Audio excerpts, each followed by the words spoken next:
siempre he tenido dudas, hermano, sobre esta relación entre la ciencia y lo fantástico, lo sobrenatural. Si la hay, no la hay. ¿Hay algún puente entre estas situaciones que luego las personas nos cuentan y todo este tránsito biológico que ocurre mientras está sucediendo? Resulta que ahora hay toda una rama de la esquizofrenia que se ha visto que es autoinmune, que es como psicosis autoinmune, claro, producida por desbalances de la microbiota y por ciertos tipos de bacterias cuyos metabolitos secundarios tienen efectos en la conducta y caminan como cangrejos. La primera presencia fantasmal es el ¿no? Efectivamente te transgrede, güey, ¿no? O sea, no está de más temerle al muerto porque el muerto contamina, güey, ¿no? Y te puede matar, güey. Hola, ¿cómo están? Bienvenidos a Historias y Fantasmas, este podcast que se interesa sobre todo en mostrar distintas perspectivas del fenómeno sobrenatural, no solamente quedarnos en la leyenda urbana, en estas historias que se cuentan de voz en voz y que al parecer son bastante efectivas porque duran más que cualquier libro. Y bueno, pues muchísimas gracias a toda la banda que se metió al grupo de WhatsApp. Ahí tenemos un montón de contenido exclusivo. También suscriptores. Estamos subiendo contenido solo para suscriptores en YouTube. Y si quieren la versión sin censura, está en Spotify, ¿no? Entonces pues, les agradezco a todas esas personas que así como cuentan sus historias de fantasmas de voz en voz van diciendo, oye, el pinche Chuy ya hizo esto. También ya debo dejar de decir tantas groserías porque producción ya me dijo que qué barbaridad con mi forma de hablar, ¿no? Iba a ser un adiós a Las Vegas de no te metas con mi manera de beber. Iba a decirles no te metes con mi manera de hablar, pero todavía no estoy en ese punto. Entonces todavía no puedo.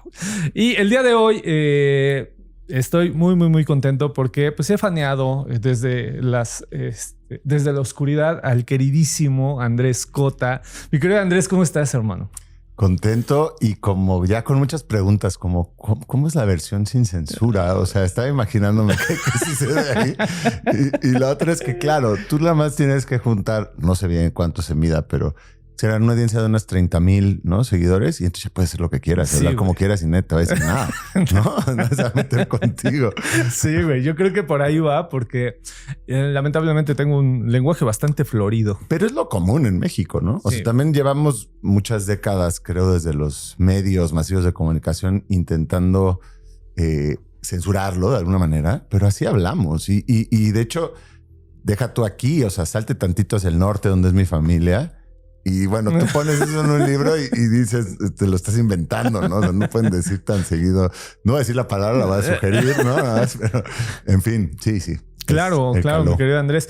Que es un placer tenerte aquí, hermano, porque justo platicamos, formamos parte de la misma casa editorial y me llega el libro de Andrés, Fieras Interiores. No se sepan, en algunas ocasiones nos dicen, oye, reseña el libro y tal.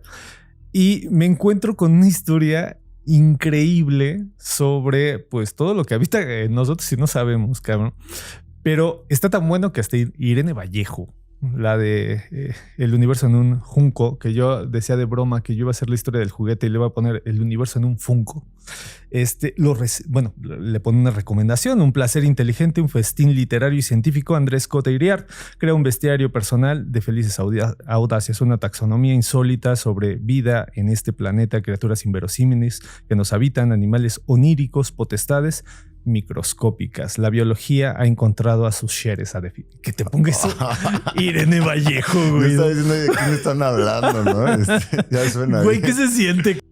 La verdad, en el principio, o sea, cuando recién lo recibí, entré muy bonito y pues, no sé, o sea, te entra una especie de traje del impostor porque es decir, no mames, ¿no?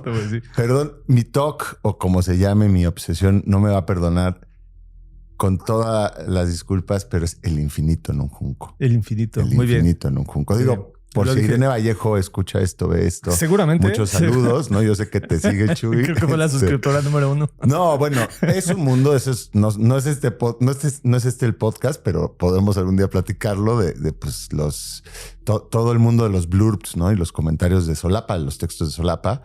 En este caso, bueno, me consta que sí leyó el libro porque ahora es no quiero decir amiga, pero bueno, hemos intercambiado correos y me contaba que se lo leía pues a su hijo y los dos estaban así entre horrorizados y al mismo tiempo como esto de no quiero ver y estoy haciendo así, ¿no? Como algo así es el efecto. Claro. Entonces, bueno, nada, no, es lo máximo. Sobre todo en territorio en España. O sea, el libro también salió en España y en Colombia. Y bueno, aquí en México, mal que viene, uno se ha ido armando, pues, ¿no? Su pandilla y tiene cierta incidencia. Bandita que te sigue. Pero en otras tierras, cruzando el mar, pues, como sabrás, es más difícil, ¿no? Sí. Entonces, bueno, eso es una súper buena ayuda, pues, para que luego abra camino. Creo que es una gran lectura. Está en el sello Random House y bueno, pues no se lo pierdan. La neta está muy bueno. Está muy divertido, cabrón. Tienes esa virtud. Digo, no soy Irene Vallejo, pero la neta está poca madre. Y aparte de escritor, mi querido Andrés, para la gente que no sepa más o menos qué pedo, güey, con el pinche Andrés, ¿qué es Andrés Cota en cuestión de trabajo y eso? ¿Qué estás haciendo? Sí, yo soy zoólogo. O sea, bueno, estudié biología, pero realmente es con los animales que yo he hecho un poco mi camino y mi vida. Siempre creo que biólogo es un término así como... gigantesco, es ¿no? Como otra vez el traje del impostor. O sea, no puedes saber de transcripción proteica, ¿no? El interior de las células y luego de dinámica poblacional de ecosistemas. O sea, entonces, bueno, como zoólogo yo me adjudico. Y pues supongo que me dedico a la comunicación de la ciencia. También he sido reticente en ponerme ese traje del divulgador, porque obviamente me interesa mucho la literatura. Yo creo, y creo que podemos compartirlo, no se pelea una cosa con la otra, pero en el mundo de las letras, ¿no? Sobre todo en Latinoamérica, México no es la excepción, seguimos arrastrando unas ideas como del siglo pasado de las dos culturas y como si las ciencias y las humanidades estuvieran separadas. Y entonces un poco en ese mundo de las letras, decirte divulgador es un poco tirarte para abajo, ¿sí me entiendes? Claro. Yo no lo veo así. Yo creo mucho en la profesión mixta y en la vocación múltiple. Pero bueno, entonces me dedico a la comunicación de la ciencia, la verdad, sí. Y escribo. Lo que más me interesa en el mundo estético es la exploración del lenguaje, ¿no? Jugar con eso para contar pues las cosas que me obsesionan, ¿no? Para eso me funciona a mí la literatura y creo que a todo mundo es. Y me estabas contando hace un momento que tienes un podcast que ya migró a YouTube porque... Nos obligaron. Ustedes, público querido, nos obligó a migrar a video porque, bueno, es la tendencia. ¿Quién va a ser uno para ir en contra de las tendencias culturales? Claro. O sea, no puede ser ese moped viejo así de no sabían lo que era la vida sin TikTok. O sea, porque la cultura humana así es. Si algo es su constante es mutar, ¿no? Y bueno, pues tienes que adecuarte y después de 6 temporadas en audio, pues en podcast que era, y en radio pública. A mí me gusta mucho siempre tener alguna salida a algo público porque ahí llegas a mucha gente que de otra manera no llegarías, ¿no? Entonces, estábamos en Reactor, era el programa de radio y bueno, como podcast creció, se llama Masaje Cerebral, por si no les hace ecos, el masaje cerebral. Está poca. Y en esta temporada, la 7, pues ya a todas luces para crecer, para seguir creciendo, para llegar a nueva audiencia. Porque la gente que tenemos más de 30 años, seguimos viviendo en ese mundo que ya pasó, ¿no?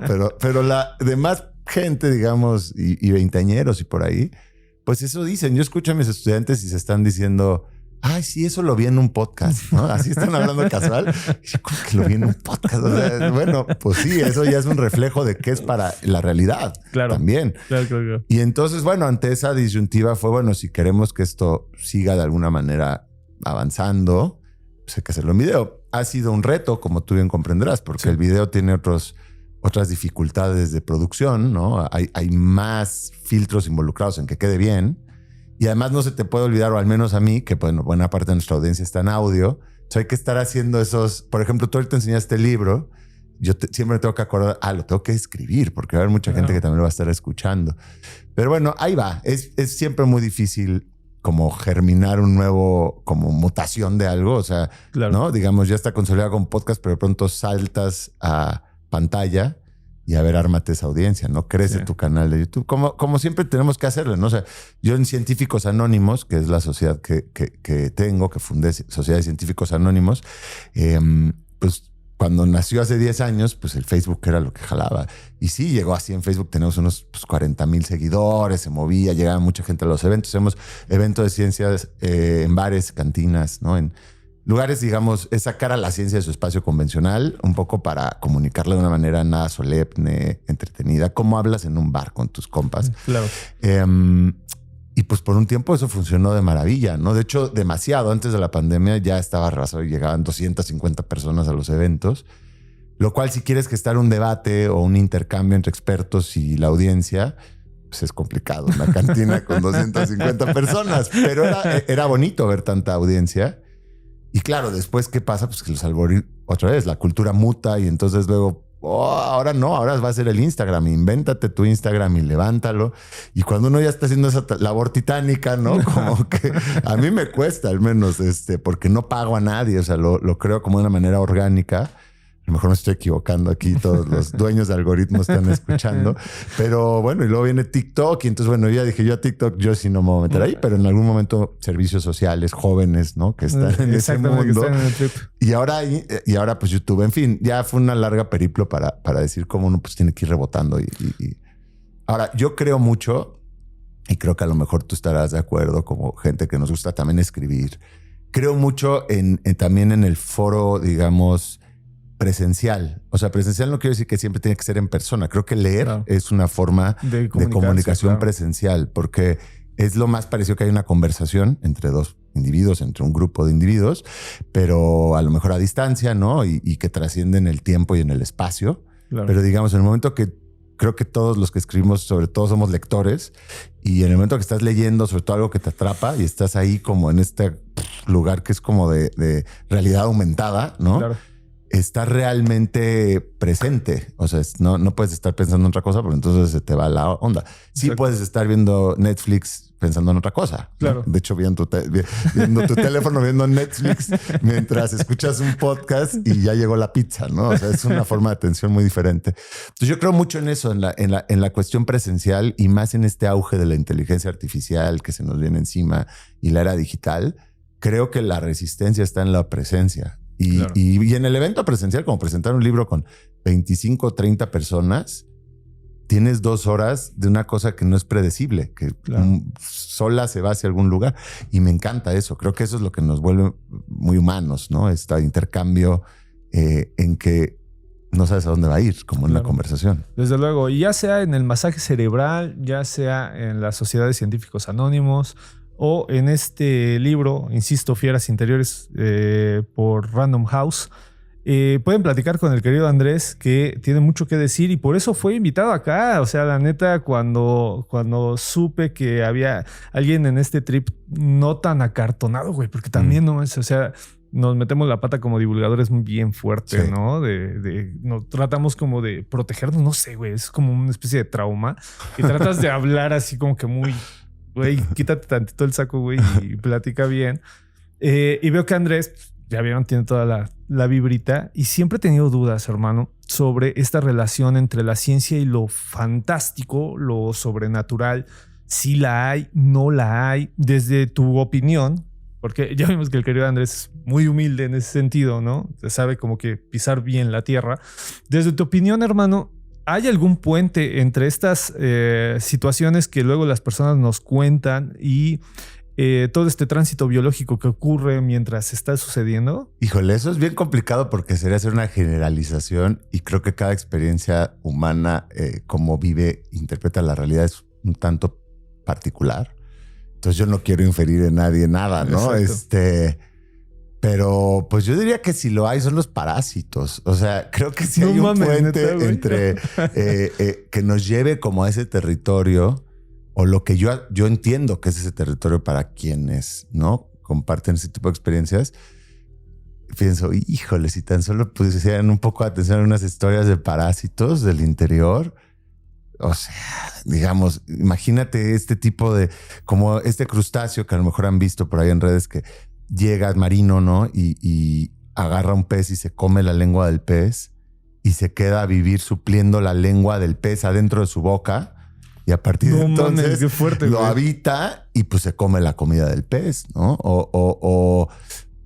pero llevándolo un poco más, o sea, todas estas historias como más de manipulación mental, ¿no? Entonces piensen en el gusano gordiano de los grillos, que además lo que me encanta, así le dicen, así se llama, es un nombre vulgar, digamos. Escrito por Tarantino, güey. Y es eso, es como, es literatura pura, ¿no? El gusano gordiano de los grillos, que insisto, quienes pues ahí en redes seguramente habrán visto, porque ahora hay una tendencia, o al menos a mí me avienta eso mi algoritmo, no sé qué les avienta a ustedes y mejor no me cuenten, ¿no? Pero hay ahora muchos videos, porque es relativamente fácil hacerlo, de o grillos o mantis o algunos otros insectos en que los acercan al agua, no sé si han visto esto, o les echan agua directamente encima y de pronto sale de su interior un gusano más grande que el bicho, ¿no? O sea, varias veces. No. Sí. Francamente, pues parece sobrenatural lo que estás viendo. O sea, lo que estás viendo es así, ¿qué es esto? Y bueno, resulta que esos gusanos, en efecto, tienen que pasar su juventud o su adolescencia dentro de un insecto, ¿no? Depende de la especie, qué insecto. Entonces, bueno, imagínate que lo logran, lo colonizan, no entran a través del alimento y ahí pasan su juventud. Pero entonces llega el momento pues del llamado a la reproducción y resulta que estos gusanos solo se pueden reproducir dentro del agua, ¿no? Claro. Entonces vaya predicamento. Tú estás adentro de un grillo y quieres llegar al agua y no puedes salir al exterior. Claro. Entonces, ¿qué haces? Bueno, la evolución ¿a qué te ha llevado, no? Después de pues, muchos millones de años. Pues a manipular la mente del grillo, o sea, robarle su libre albedrío, ¿no? Controlar su voluntad y llevarlo a que cometa actos francamente desquiciados para cualquier grillo sensato, ¿no? Que es saltar al agua y ahogarse. O sea, claro, lo lleva a suicidio. Y ya adentro se libera. Y entonces ya es el frenesí de gusanos, ¿no? Gordianos. Y es una locura tú cuando ves eso. Y además parece como... También se antoja mucho, como dices... gusano, ¿no? Si lo ves desde la perspectiva del grillo, pero bueno, el gusano está sobreviviendo y está haciendo lo que le toque para, ¿no? Y luego piensas si lo abres un poquito más, porque todas estas historias de parasitismo pues se interconectan. Entonces, claro, el grillo pues es víctima, pero resulta que en muchos sistemas de ríos y lagos donde hay estos gusanos, hay épocas del año en que los peces de los ríos, su mayor alimento son esos grillos ahogados, ¿no? O otros insectos. Entonces ahí es cuando dices, sí, esta cosa sin Pachamama de todo está conectado. Bueno, sí, claro. En fin, a mí esto como, y luego vamos a ir agarrando otros, pero creo que cuando empiezas a ver esto, y luego voy a ir a la justificación de por qué digo que quizás se cruce, ¿no? Y tenga que ver también con la interpretación de la realidad que podemos tener o no las personas, algunas. Pero a mí me resulta fascinante. O sea, todo el ser habitado, ¿no? Por otro ser, y a veces ese ser controlar, y hay veces que tienes un parásito de parásitos, ¿no? Que imagínate que el gusano gordiano estuviera parasitado a su vez por otro parásito. Claro. Y hay veces que es como una caja de, o sea, como matroshkas, como muñecas matroshkas, en que hay un gusano parásito que está parasitado a su vez, que a la vez tiene una bacteria dentro, que a lo mejor tiene un virus. Y dices, Dios santo, ¿quién está llevando qué, no? Aquí, o sea. Me hiciste pensar, por ejemplo, en las posesiones. Sí. Nomás estamos re locos, güey. Pero me hiciste pensar en las posesiones de... hay un autor que me gusta mucho citar, que es Starobinsky. La banda del estructuralismo ruso casi no la quieren, pero hizo cosas muy interesantes. Bakhtin, Starobinsky, fueron personas que se metieron muy, muy de lleno en el fenómeno religioso. Y este autor lo que hace es hablar de la posesión de Gerasa, que es la más conocida, en donde la figura crística, Cristo, expulsa a un demonio de una persona que lo habita. Güey. A un parásito. A un parásito. Exactamente. Me hiciste pensar en este pedo. En esta proyección de, güey, un demonio es un parásito. Totalmente. No mames, güey. O sea, nunca lo había visto desde ese pinche lado.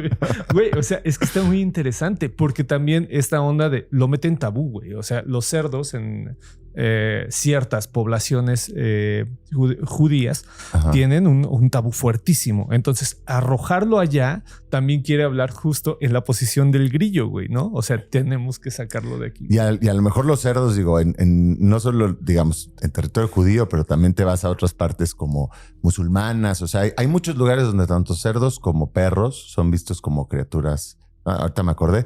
Y obviamente eso tiene pues un fundamento en la cultura y en la evolución humana. Por un lado es que tanto cerdos como perros son carroñeros. Entonces durante mucho tiempo algunos de nuestros muertos eran desenterrados por cerdos y perros. Y entonces de ahí viene un poco el asunto de criatura sucia.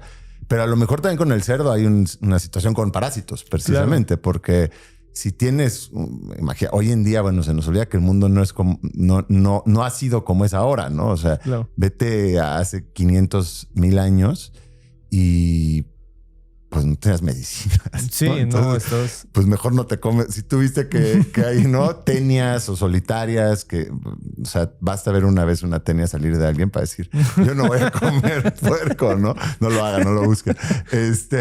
Pero sí, ahora que lo mencionabas, o sea, pensé que ibas a hablar, no sé ni cómo se llame, pero ¿cómo se llama a caminar de cangrejo, así como hace la del exorcista? ¿Te acuerdas? Es muy clásica esa cosa como de la posesión. Ahorita que estás diciendo como de satánica, de que caminan como cangrejos.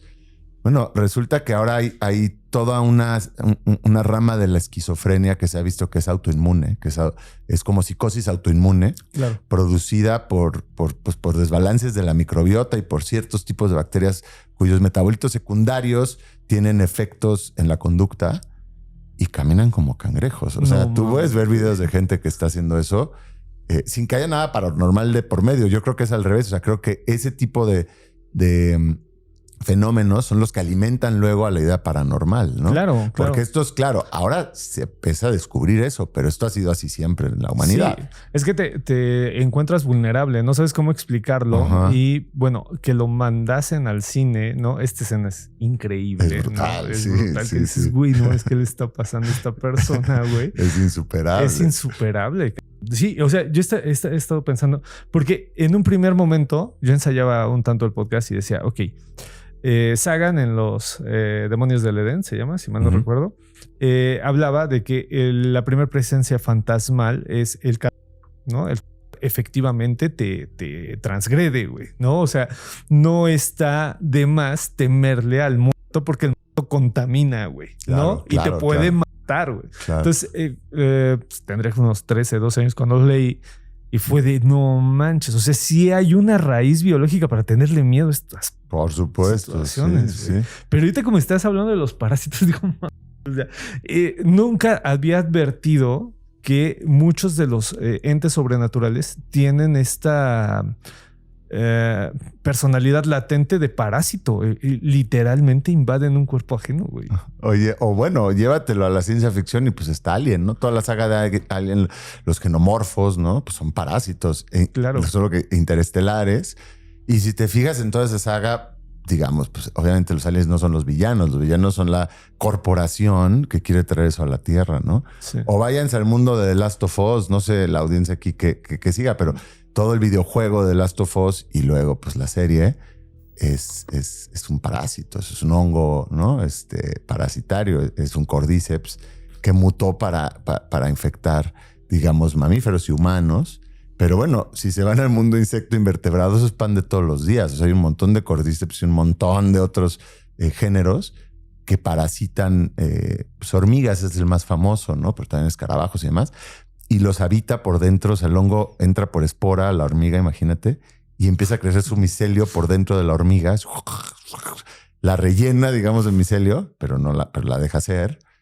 Y un buen día, pues el hongo cuando dice ya llega el momento de la reproducción, casi siempre tiene que ver con la reproducción. Hace cosas loquísimas. O sea, lleva a la hormiga a comerse una planta venenosa. Plantas que las hormigas se han evolucionado para evitar. Para identificar. Y la obliga a comer veneno, o sea, la obliga a comerse la planta, pero no la deja morir. O sea, la mantiene como en un estado ahí casi que en vilo, ¿no? Así la deja así casi muerta, pero no.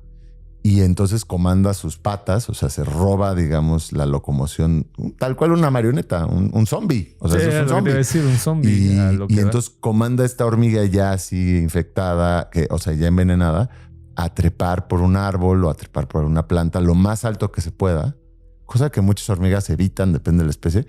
Y ya que está en el punto más alto que detecta el hongo, entonces ahí sí la deja morir, ¿no? Ya muere la hormiga. Y sucede esto que es francamente, pues a mí me parece espectacular, de que entonces el hongo brota su champiñón, ¿no? Su cuerpo fructífero, su esporoma se llama, a través de la cabeza de la hormiga, ¿no? O el cuerpo. Sí. Y si ustedes han visto eso a lo mejor, ¿no? De las hormigas zombies, le sale un champiñón. Como que yo digo, bueno, la realidad en el mundo biológico trastoca la fantasía. O sea, sí, eso si no lo ves, y lo inventas, pues perfectamente es un pasaje de ciencia ficción, de Lovecraft, de quien quieras. Y insisto, eso es lo común. O sea, casi todos los insectos, bueno, muchos, que además son el grupo, digamos, animal más numeroso por muchísimo, tienen algún cordíceps o algún hongo que les hace esto, ¿no? O algún otro parásito que les roba la voluntad. Y que tú imagínate un humano, o sea, imagínate que tú, Chuy, te entra este hongo y no sabemos, ¿no? Y estás aquí campante grabando el podcast y de pronto y te salen hongos por la cabeza. O sea, así es. No, man, no. Bueno, ¿sabían esto? ¿Alguna relación? Pónganlo acá en los comentarios porque la neta, a mí sí, ahorita es tierra ignota y siempre soy muy fanfarrón, cabrón. Siempre digo, güey, más o menos sé por dónde. No, pinche Andrés, me tienes así. Hay más. O sea, imagínate esto, porque una cosa es controlar un cuerpo, ¿no? O sea, y sabotear, digamos, tu conducta y robarte, pues sí, la mente, vaya, de un cuerpo. Pero ¿qué tal cuando además puedes hacer que ese cuerpo incida en el mundo físico? Piensa que hay, por ejemplo, unas avispas, y aquí está todavía más loco porque ni siquiera tienes que meterte o sea, hay avispas que son parasíticas, ¿no? Hay muchas avispas parasíticas. De hecho, parece que es uno de los grupos más numerosos que se conocen, aunque muchas no están descritas.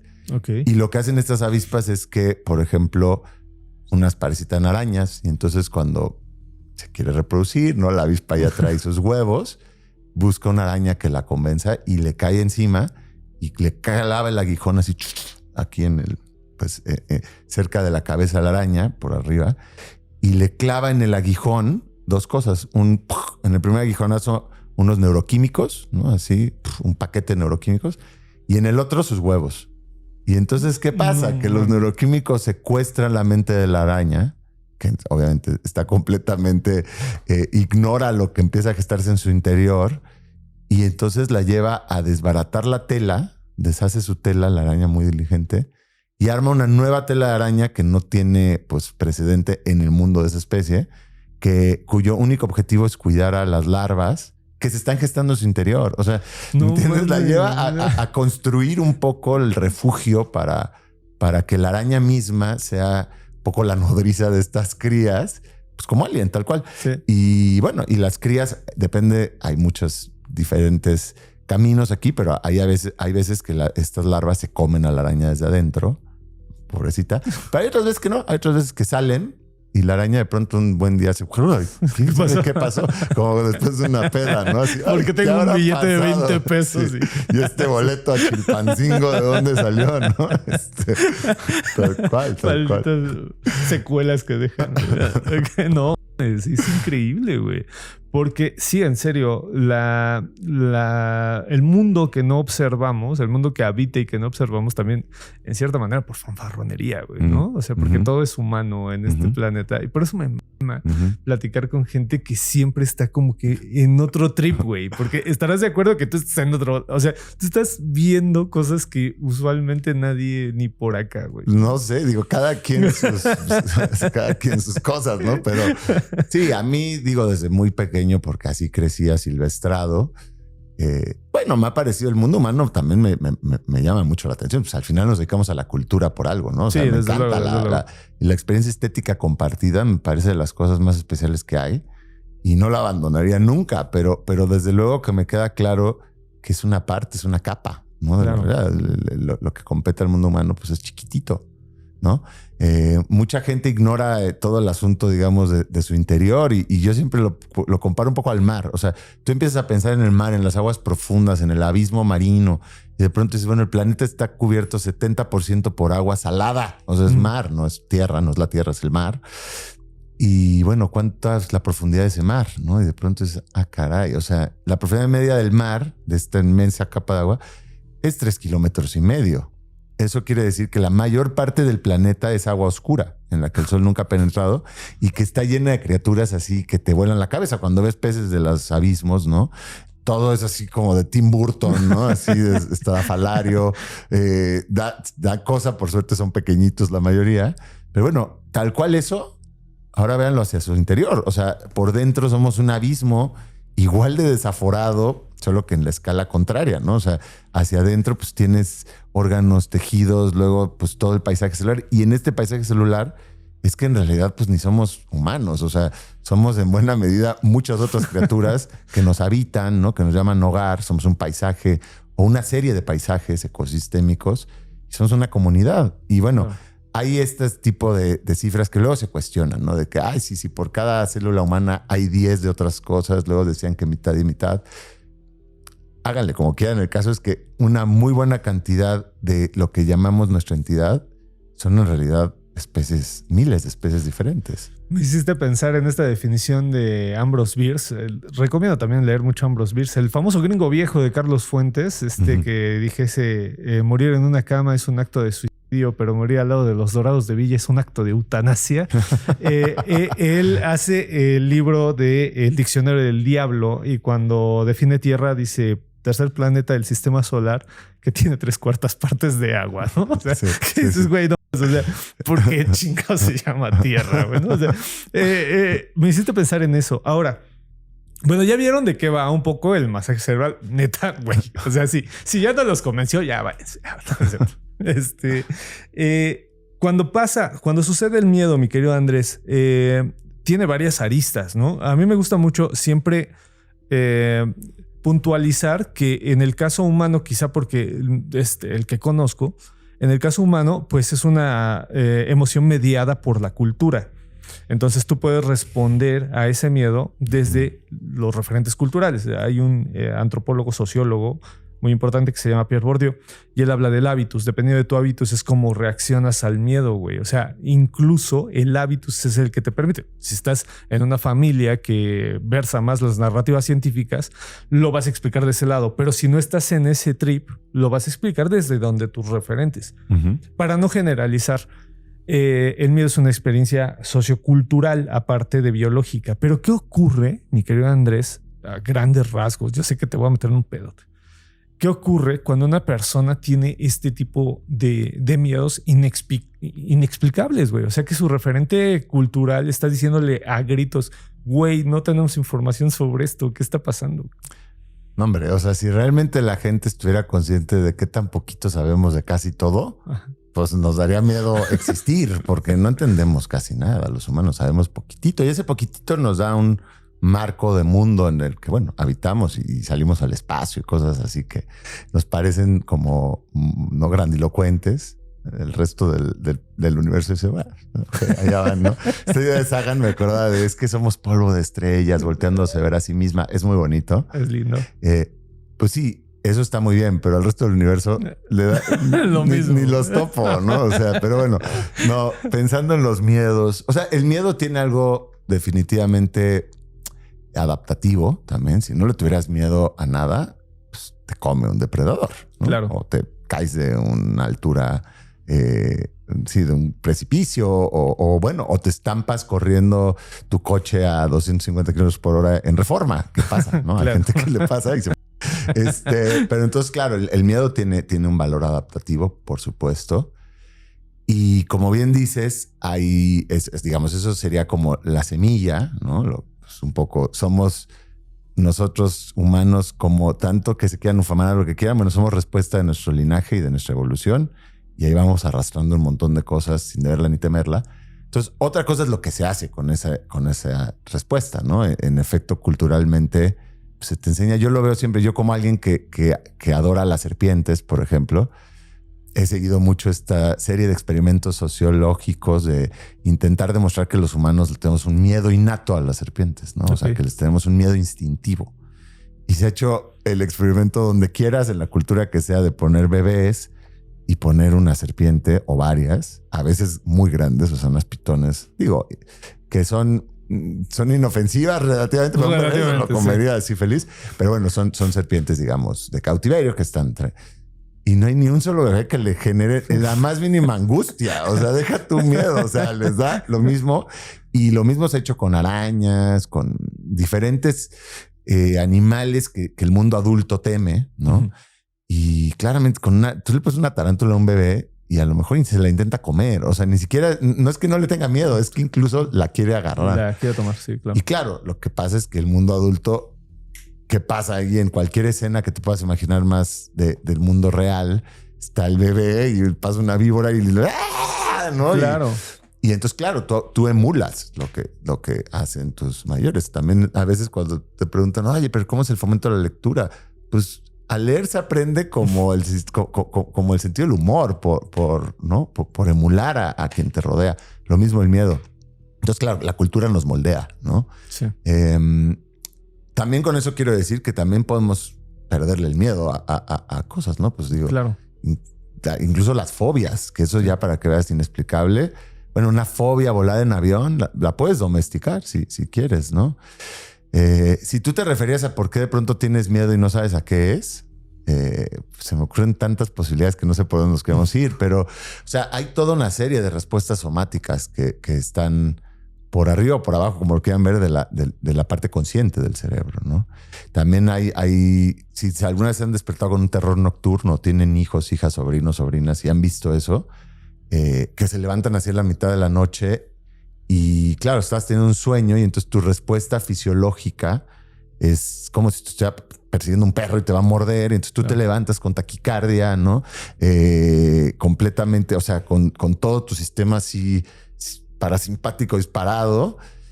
Y entonces, pues tienes mucho miedo. Y eso puede pasar no solo dormido. Hay veces que, no sé, por ejemplo, si ustedes comen carne con clenbuterol y miedo a la carne drogada de este país, que el 80% de la carne que se vende en los supermercados tiene clenbuterol y de pronto no sabes por qué traes taquicardia, es parte de lo que hace el clenbuterol y te empiezas a angustiar. O sea, si te da taquicardia algo, te da angustia porque eso es lo que lee tu consciente. Entonces, bueno, hay, supongo yo, muchas situaciones que pueden ser así.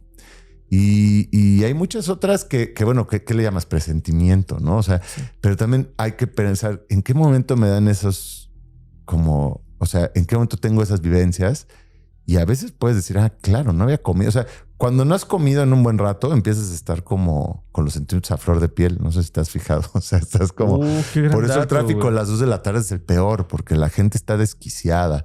Y a veces sin darse cuenta, ¿no? Y de hecho hay estudios en Estados Unidos que Robert Sapolsky comenta que, pues, si tú estás en un juicio en Estados Unidos, que es donde se ha estudiado, probablemente aquí también, es mucho más probable que te declaren culpable o que te den una condena más fuerte mientras más cerca de la hora de la comida estés. No.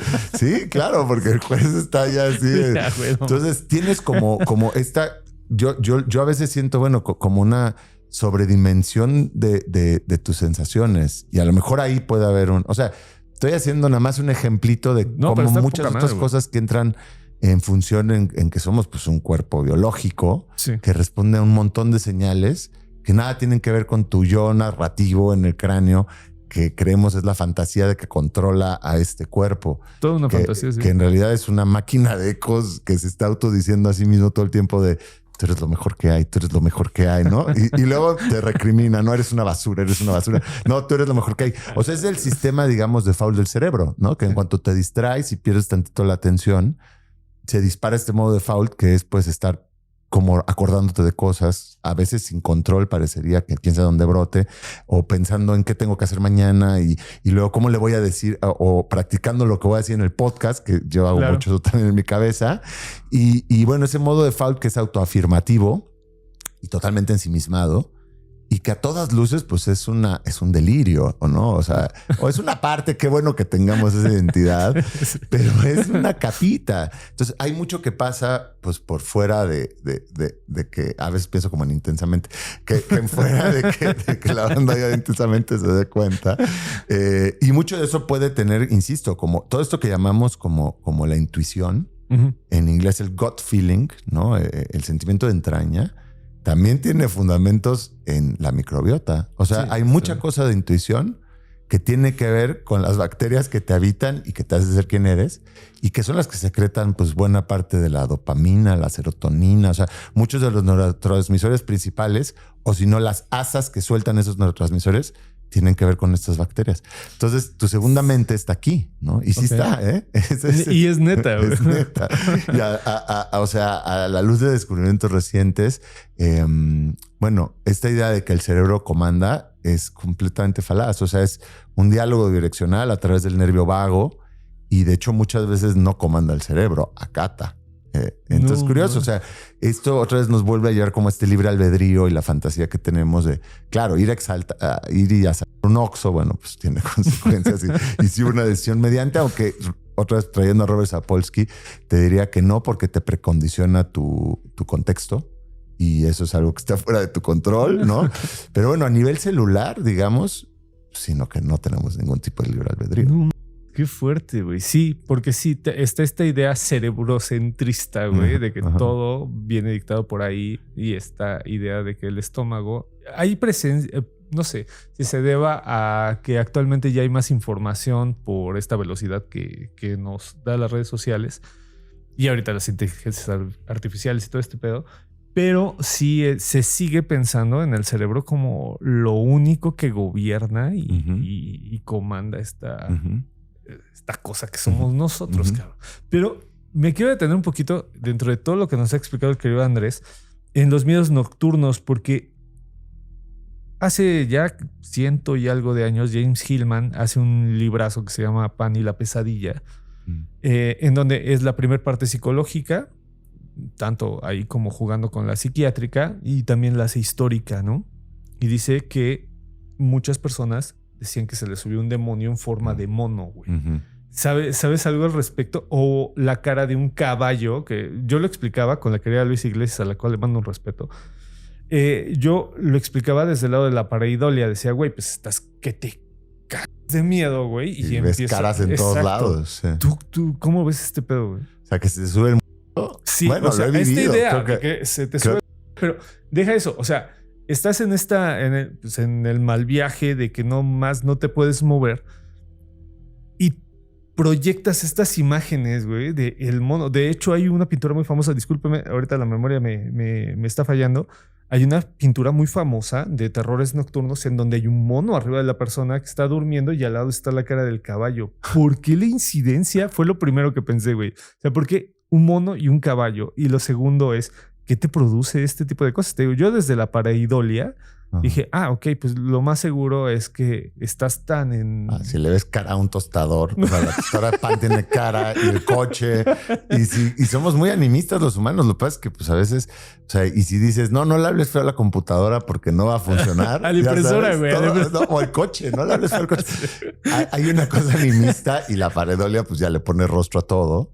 Creo que es algo tácito que tenemos como empático, ¿no? Como... Sí. Entonces, definitivamente ahí hay un... Pero ahorita que mencionas el caballo, mira, yo pensaría, a lo mejor eso fue en una época del siglo XIX, ¿no? O sea, del siglo XVIII.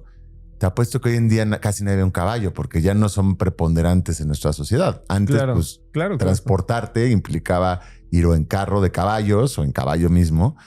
Entonces, claro, alucinábamos caballos o los veíamos muy seguido y me llamó la atención, no sabía eso, pero tampoco me sorprende que haya sido así. Y pues el mono somos changos, ¿no? O sea, hay una parte que también a veces en el mundo contemporáneo y a veces cuando me preguntan, oye, ¿cuál es tu animal favorito? ¿No? En un podcast de otro tipo, ¿no? Así más, vamos a decir, un podcast más conservador, ¿no? Yo muchas veces digo, pues, ¿cuál es mi animal favorito? Los humanos. ¿Y cómo que los humanos? Pues sí, somos animales y somos changos, ¿no? Entonces, claro, que se te sube el mono es en realidad que estás viendo, yo creo que tu propio mono. Eso del terror nocturno, o bueno, no terror nocturno, esto como de que se te sube el muerto, a mí me ha pasado creo que varias veces y supongo que a casi todas las personas. Y bueno, tiene mucho que ver con ese punto como eso de dónde está el vilo de la conciencia. Hay una fracción porosa, ¿no? Entre la conciencia, la vigilia y la actividad corporal y no. Y hay veces que se prende este yo narrativo identitario que está aquí adentro, pero el cuerpo sigue pues en una onda profunda de sueño. Y entonces es este punto como de la duermevela. Muchas veces, ¿no? Que estás medio soñando, pero también te despiertas y que quieres levantarte y gritar, ¿no? Eso es clásico y no puedes, ¿no? Sí. Estás como... Y además, claro, como el tiempo es, relativo, según cómo lo interpretes, pues parece dilatarse. Parece que estás en esa situación durante media hora. Muy horrible.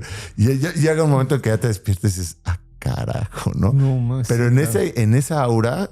pues pasa de todo. O bueno, con las fiebres, ¿no? O sea, las fiebres altas, las fiebres delirantes, son una experiencia totalmente psicodélica, ¿no? Como el cuarto abriéndose y mucho este tipo de ver caras. Ahora, pensando en psicodélicos, ahora que ya se metieron aquí de la pronto, no sé cómo. Siempre se meten. En muchas experiencias psicodélicas, digamos, pues se te dispara esta pareidolia al tope, ¿no? Y estás viendo las piedras así como, ay, parece un sapo, ¿no? O sea, como hay una, supongo que algo natural en eso.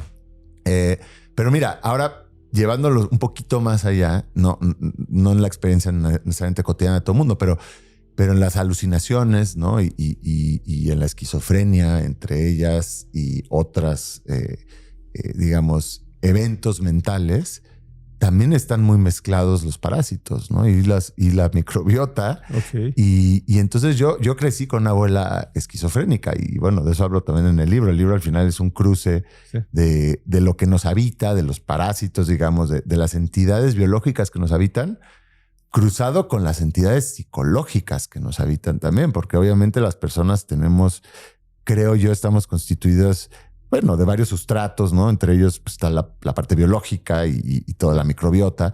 Otra parte, pues, es la parte psicológica de nuestros pensamientos y vaya que hay, pues, muchos parásitos de pensamiento, ¿no? O sea, las recurrencias, las obsesiones, los memes incluso culturales funcionan como un parásito, ¿no? O las canciones así como de Bad Bunny, o sea, que se te queden, ¿no? Todo el tiempo. O el Panamericano, o todos estos éxitos del verano. Es como un gusano, le llaman earworm en inglés, ¿no? Es un gusano de oreja que realmente funciona como un parásito que no te puedes sacar a veces de la cabeza, incluso si lo piensas ya te jodiste, ¿no? Y luego tenemos pues esta otra capa que es la experiencia, ¿no? Que son las memorias, que también son un poco parasitarias porque hay personas que nos marcan y que nos habitan. Y entonces un poco esos son las hebras que se van aquí cruzando y que curiosamente pues la historia de mi abuela parasitó al libro, ¿no? Porque no fue premeditado. En algún momento se cruzó que hay todo un nuevo campo del que estábamos ya mencionando un poquito, que es la neuroparasitología, que son estos parásitos que pueden incidir sobre el comportamiento, ¿no? Y que pueden controlar tu voluntad. Y por supuesto que los humanos también. O sea, durante un largo tiempo la psiquiatría dictaba como ¿cómo puede ser que el cerebro humano sea secuestrado por un protozoario? Bueno, sí. O sea, si eso le hace una rata y pues también un chimpancé, pues muy probablemente a los humanos también. Y entonces empieza a abrirse ese campo. Pero bueno, lo que quiero decir con eso es que, bueno, yo crecí con una abuela que deliraba, que alucinaba, y que claramente veía una realidad diferente a la mía casi todo el tiempo, ¿no? Claro. Entonces, bueno, por eso te digo, la experiencia de cada persona es distinta y ella pues veía cosas que, bueno, a ratos escuchabas, a ratos podía ser muy chistoso y en otros era horrible, ¿no? Ella tenía esta alucinación de voces que eran... Ella los veía o los escuchaba como un concilio de psiquiatras y de psicólogos que estaban todo el tiempo opinando sobre lo que hacía o no hacía y lo que pensaba o no pensaba. No, man. Imagínate qué desquiciante. No, está súper fuerte. Pero para ella a veces era la realidad. O sea, su construcción mental se volvía su realidad, ¿no? Claro. Subjetiva al menos. Entonces, bueno, a lo que quería ir con eso es que, como para empezar a hilar así todo, yo pensaba muchas veces, bueno, si mi abuelo hubiera vivido en vete a la Edad Media. O sea, pone a mi abuela en un pueblo europeo de la Edad Media, la hubieran quemado, la hubieran hecho o le hubieran hecho, ¿cómo se llama cuando te sacan al demonio? O sea, un exorcismo. La hubieran intentado hacer un exorcismo. Y yo creo que mucha gente exorcizada, porque digo, históricamente se ha exorcizado y a lo mejor todavía hoy en día en ciertas regiones más rurales pasa.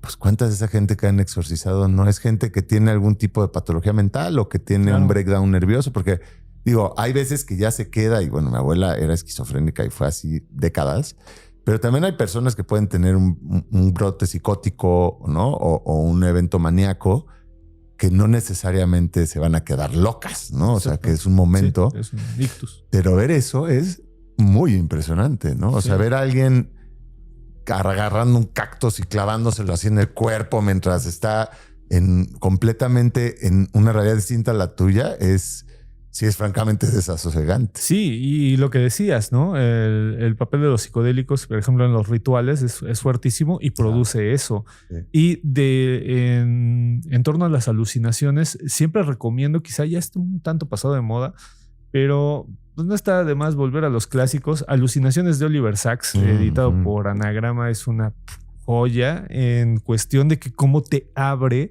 el panorama de todo el tipo de alucinaciones que pueda haber, porque Oliver Sacks es un amante de las listas, güey, ¿no? Claro. O sea, como que le gusta mucho presentar este tipo de cosas inverosímiles. Me tocó hablar con una persona en el programa anterior que llevaba en El Sensacional que tenía este tipo de esquizofrenia y que pasó a escuchar, me decía, es que yo escucho dentro de mi cabeza, que desde ahí ya, güey, qué pedo, ¿no? Yo escucho dentro de mi cabeza una persona que todo el tiempo me está devaluando, ¿no? Lo platico con mi familia y mi familia es inmediato. No, es un demonio. Es este parásito que nos ha contado Andrés, ¿no? Es un demonio. Hay que expulsarlo, ¿no? Y la morra era de, güey, no, yo necesito tratamiento. Fíjate cómo dos lenguajes, ¿no? Uno impositivo, porque al final del día le impusieron el exorcismo, ¿no? O sea, fue de sí, le vamos a decir, sí, o sea, le hicieron el exorcismo.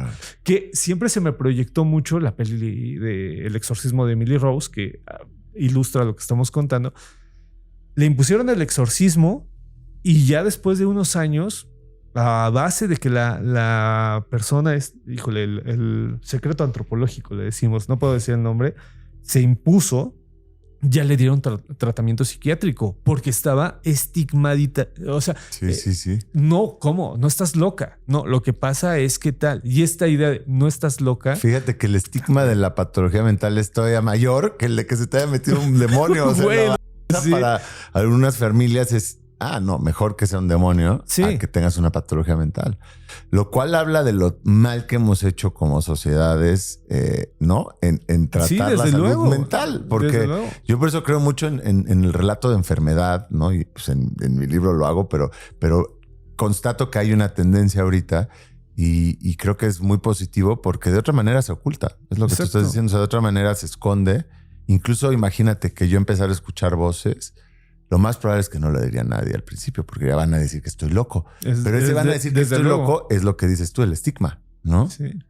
Híjole. Y siempre eso lleva, pues, como siempre pasa, en las primeras manifestaciones, en los prodromos le llaman en medicina, estas primeras manifestaciones de una enfermedad, es cuando tienes la mejor posibilidad de un tratamiento efectivo, ¿no? Y a lo mejor no es que se cure porque hay cosas que tu cerebro funciona de cierta manera, pero sí se mitiga bastante y mucha gente con esquizofrenia lleva vidas completamente plenas, ¿no? Digo, con apoyo farmacológico.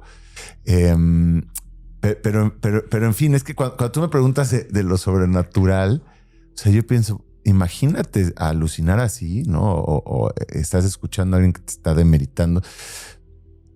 Híjole, qué más sobrenatural, qué horror, ¿no? Pero incontrolable porque lo estás manifestando. Y es que, como bien mencionabas, si nos vamos siglos atrás, por ejemplo, las posesiones demoníacas tenían este cariz de empezar por voces.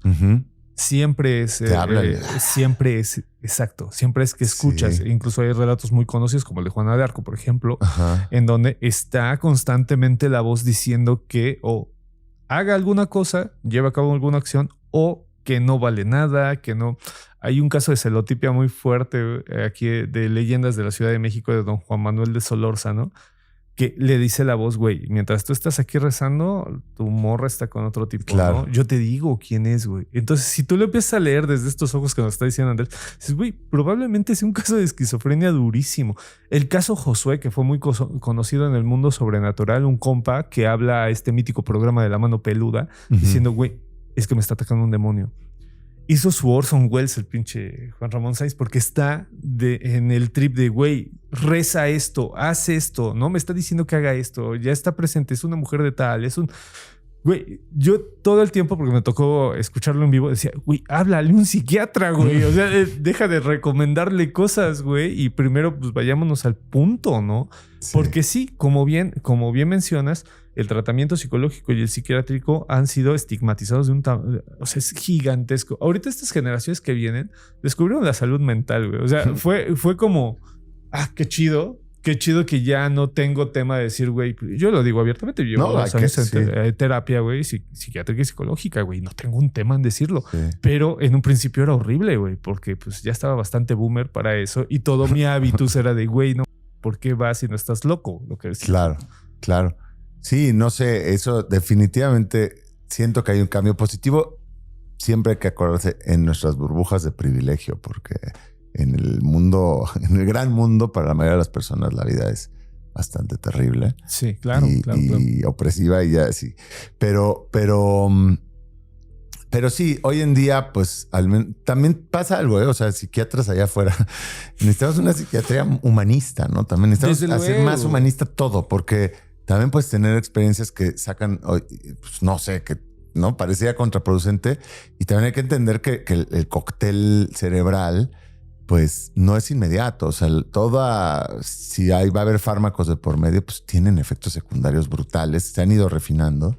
Y a veces, pues es como eso, hacer una ecualización. Y hay veces, o sea, yo me acuerdo a veces de mi abuela que estaba, o sea, le daba mal de Zambito, le dicen el de Zambito, que es como que no te puedes parar de mover, ¿no? O sea, hay ciertos tipos de antipsicóticos, por ejemplo, que te pueden producir eso.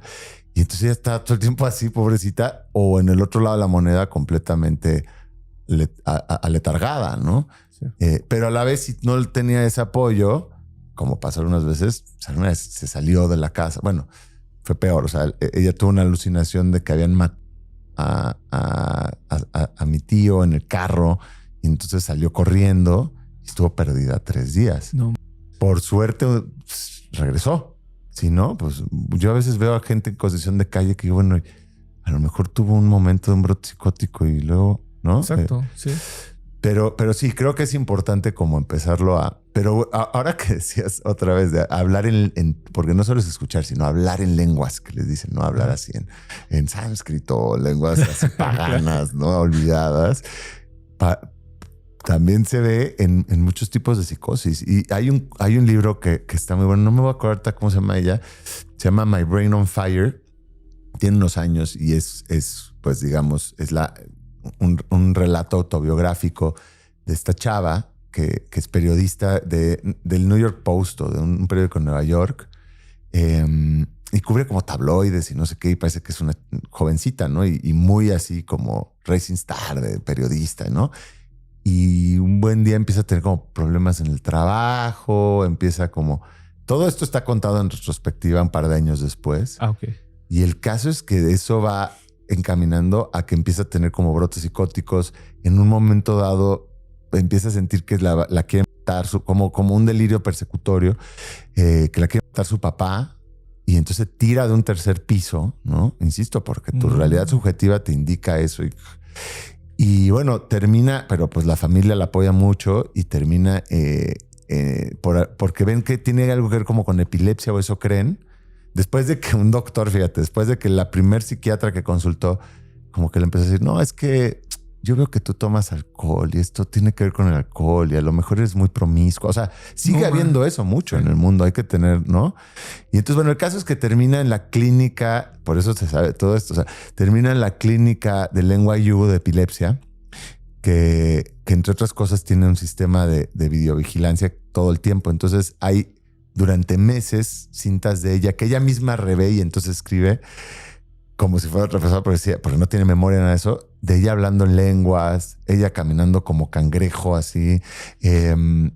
Sí, eso. O sea, tú ves eso en cualquier otro contexto y exorcícenla. Exorcícenla, güey. Y finalmente resultó que era una de estas que ahora se está viendo como esto como de psicosis autoinmune producto de la microbiota. Y entonces, gracias a que se cruzaron en algún momento con un doctor iraní que empezó a tratar eso, y ella fue la paciente como número 60 de este cuadro. Obviamente cada vez más, ahora ya son varios miles. Y cuando terminó, bueno, algún día escribió su libro y ¿sabes qué hizo? Fue a ver al doctor, al primer doctor que se le había dado y se lo dio. Así, pum.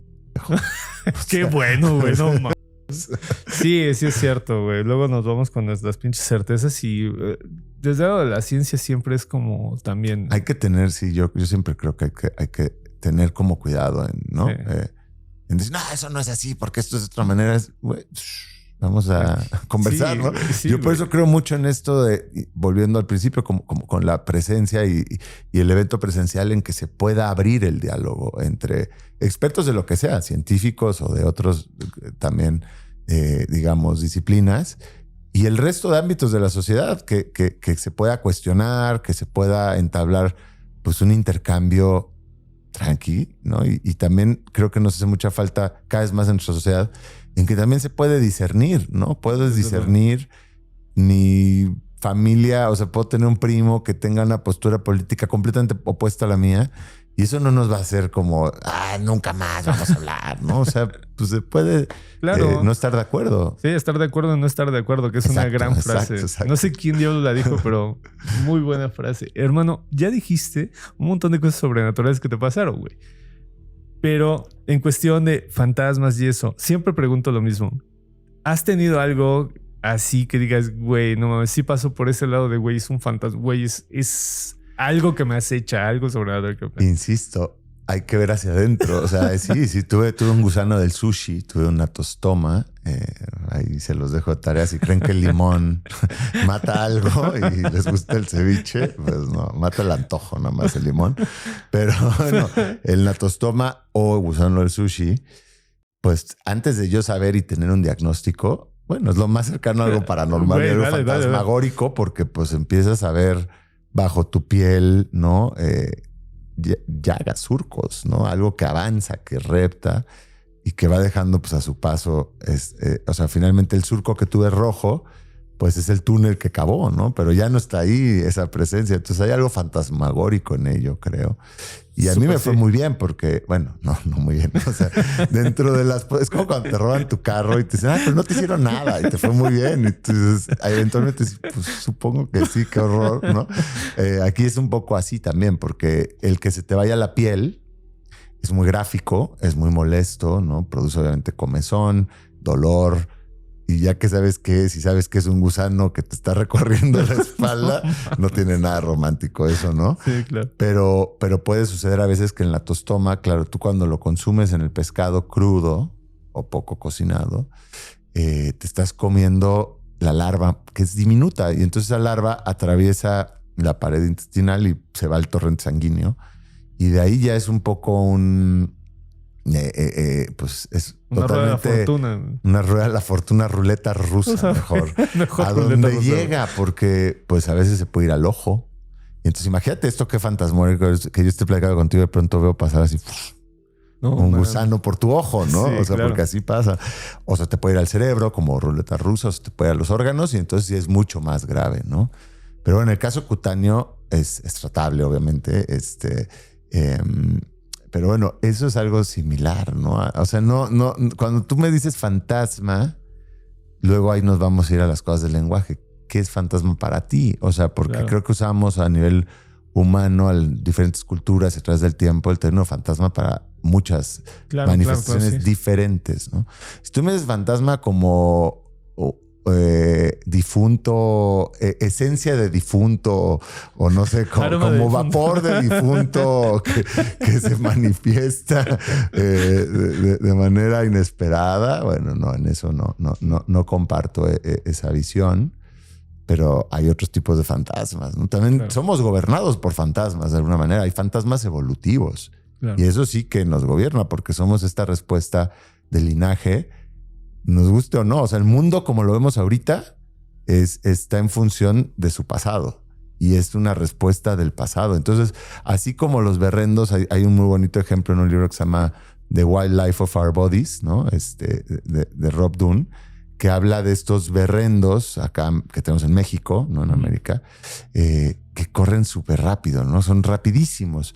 De hecho, son tan rápidos que no tiene sentido en términos de los depredadores que hay ahorita vivos en América, porque nada corre a esa velocidad. O sea, corren el doble de rápido que un puma, vaya, ¿no? O sea, sobrado. Y digamos, el gasto metabólico es el rey de todo, ¿no? Claro. Entonces, como que no tenía mucho sentido. Pero claro, está en respuesta a un fantasma evolutivo, que es que tiempo atrás, aquí en el territorio que habitan, pues también había algo similar al chita que corría a esa velocidad. Lo que pasa es que ya se extinguió hace mucho tiempo, pero tú no te puedes quitar ese fantasma, ¿no? Claro. Y así nosotros también respondemos a muchos de estos fantasmas evolutivos. Para volverlo a los parásitos, hay países, sobre todo, digamos, desarrollados o primermundistas, donde la higiene exacerbada, esta idea de la higiene en la comida, imagínate Alemania, pues ha aniquilado a muchos tipos de parásitos intestinales o lombrices intestinales, con las que pues en México nos confrontamos de carácter diario, ¿no? O sea, si ustedes comen ahí en el chupacabras o no, o el sushi, ¿qué tal? El sushi de periférico, o sea, es como, ¿no? Pero bueno, tomamos esos riesgos a veces porque está bien rico y el caso es que, por ejemplo, aquí la primera vez que tienes amibas puede ser muy grave si no te las tratas, pero después yo creo que tú y yo autolimitamos amibas sin enterarnos y eso es bueno para el organismo porque tu sistema de defensas pues ha evolucionado para confrontar, digamos, visitantes inesperados. Lo que pasa es que donde se han eliminado por completo este tipo de parásitos, empieza a haber como una incidencia de mal de Crohn, colitis ulcerante, síndrome de intestino irritable, un montón digamos, de cuadros autoinmunes que se especula podrían tener que ver con que pues tu sistema de defensas guerra contra uno mismo, ¿no? O sea, claro, es como dejas a unos soldados gringos allá en Medio Oriente sin nada que hacer y pues empiezan a matar a inocentes, ¿no? Claro, como pasa. Claro. Y el caso es que, bueno, se especula esto porque, por ejemplo, el mal de Crohn es algo que no hemos escuchado mucho aquí. Y aquí en México, si es un estudio, bueno, a lo mejor en las capitales puede pasar. En el mundo rural casi no lo ves. Y si te vas a África, no subsahariana, no existe.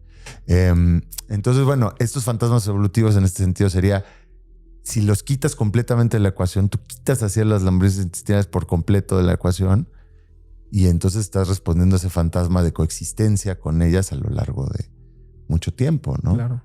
No estoy diciendo que sea algo que queramos a fuerza buscar, ¿no? La dieta de la solitaria. O sea, ¿quieres ser delgado? Dieta de la solitaria. Sí. Hay gente que lo hace todavía, lo cual me parece ya a otro nivel de sobrenatural, ¿no? Tomarte así una solitaria, un huevo o una larva más bien atenuada para que crezca dentro de ti una lombriz de 6 metros, pero que te va a mantener delgado, ¿no? No te va a dar gastritis probablemente en esa época. Porque claro, producen un montón de metabolitos secundarios que hacen que tengas más moco intestinal. Entonces, por esa época que está ahí, ni te das cuenta. Porque claro, en que no la encuentres, subyace la sobrevivencia de los parásitos. O sea, claro, en cuanto tú sientes algo raro en la panza, es un momento. ¿Qué está pasando? Y probablemente muera, ¿no? O sea, seguro moriría. Entonces, imagínate, si no llama la atención, pues es como la película Parasite. Puedes estar habitando la casa de alguien más mientras no llame su atención. Claro. Y resulta que hay un paciente en Argentina, hay un caso de alguien que tuvo una de estas solitarias 10 años sin darse cuenta. 10 años, mami, una década. No, mami, claro, te puede dar anemia porque te está robando tu alimento al final, sí, ¿no? Pero por otro lado, pues cohabita contigo y otras cosas. Entonces, bueno, no lo voy a dar ideas a nadie. Yo nunca doy consejos médicos a nadie, pero hay toda una serie de tratamientos experimentales con parásitos, con ciertos tipos de parásitos que no son tan nefastos, porque no hay que romantizar. O sea, un cisticerco, nadie quiere tener cisticercos y es un problema de salud pública y hay que eliminar eso. Pero hay digamos que hay grados, ¿no? Sí. Y entonces se llama inmunomodulación, esta idea de a veces tratar ciertas afecciones autoinmunes desmedidas que no tienen tratamiento de otra manera con parásitos, fíjate. O sea, asma, ¿no? Asma inutilizante. Hay gente que tiene un asma que no es de que el Ventolin y el broncodilatador, sino que tienes un asma que realmente te impide llevar una vida cotidiana normal, o colitis ulcerante para volver otra a la mesa, u otros, incluso esclerosis múltiple. Sí. En algunos casos, no estoy aconsejándole a nadie nada, pueden ser, o sea, puedes combatirlos con parásitos, porque entonces, claro, tu sistema inmune se va a eso. En fin, eso no sé cómo llegamos ahí. No, pero eso es, Andrés. O sea, es lo que vas a leer en Fieras Interiores, este libro editado por Random House, en el Masaje Cerebral, en la Sociedad de Científicos Anónimos. Vas a encontrar este tipo de trips que en el siglo XIX eran muy comunes. Se perdieron en todo el XX. Principios del XX todavía persistieron algunos, pero estas tertulias que les decían o charlas en donde gente que se dedicaba a ciertos temas, el más conocido Faraday era un divulgador del tamaño del planeta, hacían y acercaban a las personas a partir de temas como este, que es el sobrenatural, y decías, güey, este sesgo, pero sin ni idea Somo lo tenía, ¿no? O sea, eso es lo que vas a encontrar en el trabajo de Andrés. Recuérdanos, mi querido Andrés Cota, cuáles son tus redes, cómo te pueden encontrar y lo que viene, güey, porque me imagino que viene un chingo de presentaciones, es un librazo. Sí, o sea, yo tengo mis redes personales, estoy como @lafiera ahí en Instagram, sobre todo uso Instagram hoy por hoy, ¿no? Tengo otras redes, pero... Sí, y como @científicos anónimos, científicos anónimos sí tiene todo tipo de redes, entonces pueden buscarlas. Están los eventos de la sociedad, hacemos eventos de ciencia en 20 y pico ciudades de la República Mexicana. No siempre mensual, porque bueno, van y vienen, pero bueno, hay este tipo de oferta. Por lo menos hay 5 o 6 ahorita estados que lo tenemos una vez al mes y que está padre que se acerquen. Si les interesa, pues hay de todo tipo de temas, ¿no? No siempre es biología. Sí, estaría poca madre platicar de cine contigo, y bueno, cabrón. Te voy a decir algo. El primer invitado del Café Científico, que es un poco el formato que replicamos, que es un poco la idea de, bueno, si tienes un experto que a lo mejor te da una charla para dar contexto, pero realmente la idea es el intercambio con el público.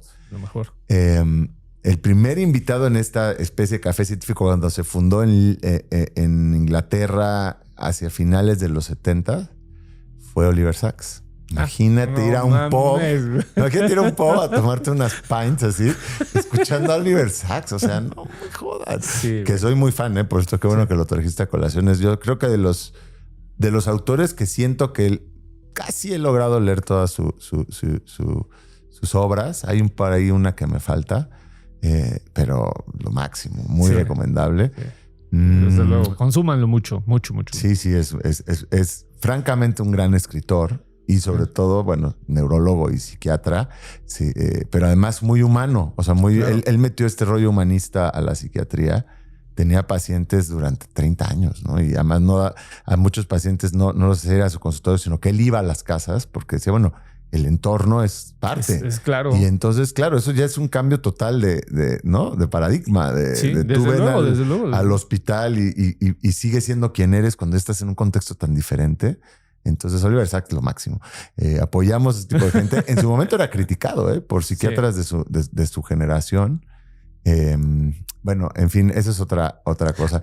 ¿Y qué viene? Pues digo, ya ha estado presentado el libro por muchos lados, pero van a venir en 2026 otras presentaciones aquí. Ok, pues hay que estar al pendiente. Probablemente una con Andrea Chapela, que es escritora de ciencia ficción. Sí. Ay, pues hay que traer también a la querida Andrea. Te presentó, ¿no? En la FIL. FIL bueno, nos autopresentamos. O sea, fue una presentación cruzada, ¿no? Yo hablaba del libro de ella y hablaba del mío. También, como tenemos a la misma editora, compartimos a Eloísa Nava, un abrazo, que hay Eloísa. que siempre tirar esta especie de rosa a que Eloísa y otras editoras pues están diversificando la oferta, ¿no? de las colecciones o de estas grandes editoriales y volviéndolo un poco más fresco. O sea, por ejemplo, metiendo no ficción, que es lo que yo escribo, o metiendo género, ciencia ficción, que eso escribe Andrea, o ensayo incluso, como el ensayo como manera literaria narrativa también. Y yo creo que eso es muy positivo, porque como todo hay que parasitar, ¿no? Incluso pues lo que a veces creemos que es la literatura. Bueno, la literatura puede ser todo, ¿no? O sea, esta idea de la alta y la baja cultura, yo no la comparto, ¿no? Entonces, que joda nos ha parado. Entonces, gracias a Eloísa, bueno, ahí están estos nuevos libros ahí, como sacudiendo las buenas conciencias y las buenas costumbres, ¿no? Eso siempre es algo importante. Pues de nuevo, no me voy a cansar de recomendarlo porque la neta me gustó un montón. A mi pareja también le gustó un montón. De broma le decía al venir, le voy a llevar sushi el cabrón. Y yo sí como, no hay que tener miedo. No, pero me dijo, güey, o sea, estás leyendo. Pero es un librazo. Fieras Interiores, por favor, denle mucho amor, porque la neta también estamos metidos en este trip de, güey, hay que vender, ¿no? O sea, así de simple para abrirnos este camino que dice el querido Andrés. Y bueno, pues yo les agradezco muchísimo si llegaron al final del video. Me latería que pusieran una hormiguita, güey, porque ese relato de la hormiga estuvo poca madre. Pónganos una hormiguita y pónganme, sí, llegamos.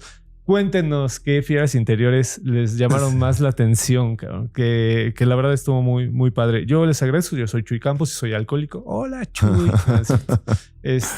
Bueno, me pueden buscar en todas las redes como Chuy Campos. Y pues nos estamos viendo en otro Historias y Fantasmas. Muchísimas gracias y hasta la próxima. Chao.